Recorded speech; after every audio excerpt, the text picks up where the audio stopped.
got to return to first principles. The first principle with which we set out was that every region could take half of what it produced and hand half over to the rest of the federation to share again between themselves. But something went wrong at the point at which I ended the last narration. When Ojukwu got to Aburi, he got resource control and he got regional autonomy. But what was really required, which he did not accept, was that the old unjust system, which ensured that all the minorities in the north, in the west and in the east were not getting their due. Ojukwu did not want states created, so that all the minorities in the north, in the west and the east simply gang together and smash the Aburi Accord. When the Aburi Accord is discussed, people like to talk about what Awolowo did or did not do. No, the minorities fought for themselves by ensuring that if you were going to give regional autonomy to them in the north, the minorities will be given their due. And if you are going to do the same in the east, the minorities will be given their due. If Ojukwu had agreed, it was very difficult at that time to agree.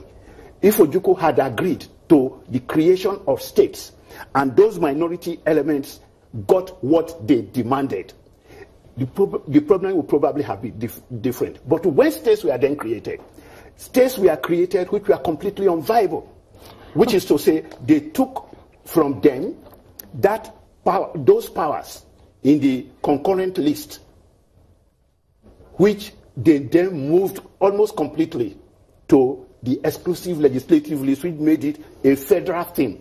Today, if we want to solve the problem, we must move from the exclusive list into the concurrent list, much of what they stole. Okay, now I want to stop you because it's important that I point out that we did invite Ohaneze to take part in this program.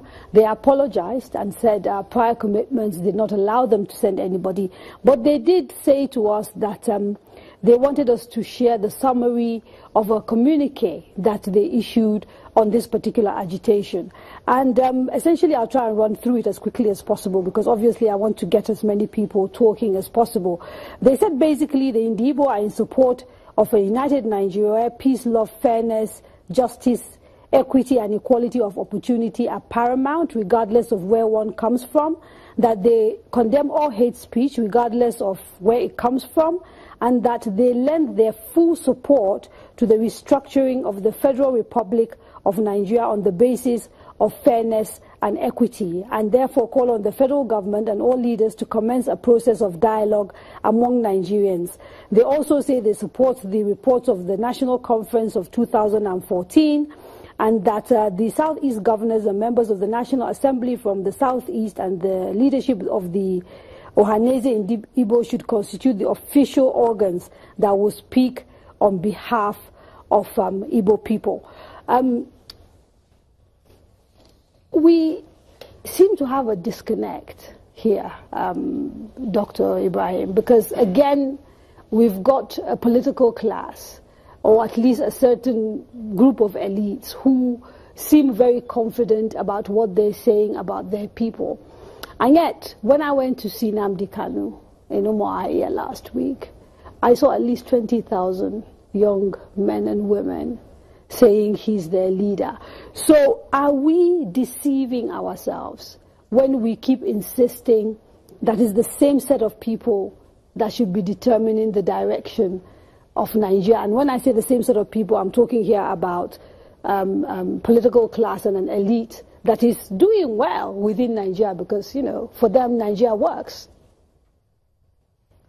You see, when you don't exercise leadership, you don't have a followership.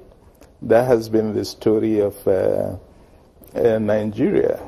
We've had a series of leadership that have used access to power for their own personal accumulation of wealth, for their self-aggrandizement, and in the process, the people have been abandoned. And I think there's a sense in which part of the crisis we are looking at is these people, ordinary people, asking themselves, who can provide real leadership to do what the mass of the people are in dire need of? That's the type of language I understand to be happening in the country. And I think we need to put two things together. One is a crisis over political structure. And the story of restructuring in this country is very interesting. We have been restructuring since 1934, continuously. Correct. So when people say we must restructure, it doesn't make sense because we have been restructuring. The question has always been, what should be the direction of our restructuring? Okay, and I will want us to, to sort of get into that conversation about what the direction of our restructuring is. But before we do, another group of young people recently came to the fore, a coalition of young northerners asking for the Indibo to leave Nigeria by October.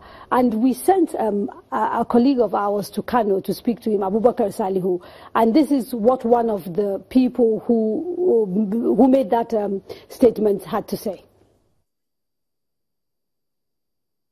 We are not new in the struggle. Some of us have been in struggle for over 18 years, since the dark days of militaries.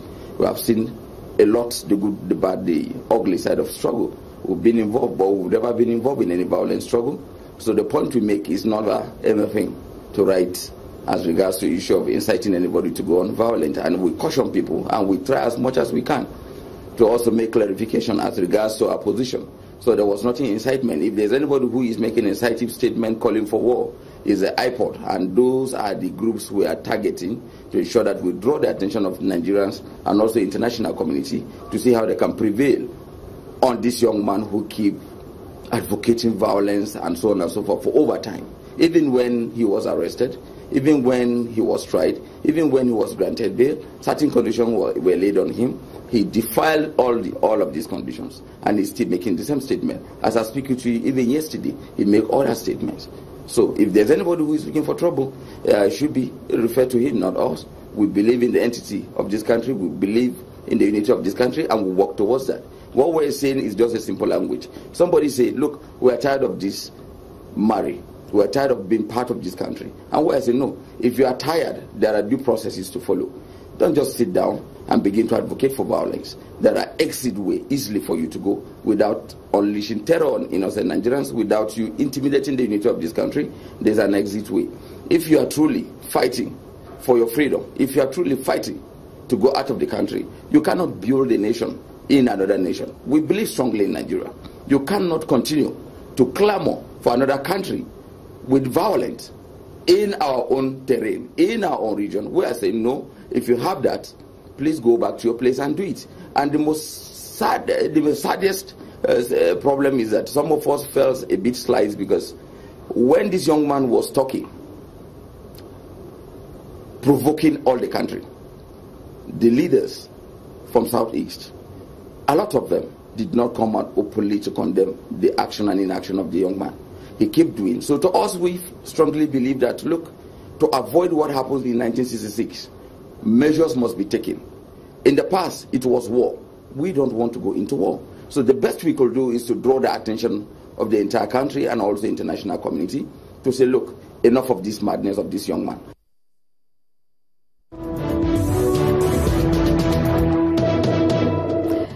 That was Yerima Shetima. Professor Ndikalu, in 1 minute, before I go to break, did he make any sense to you?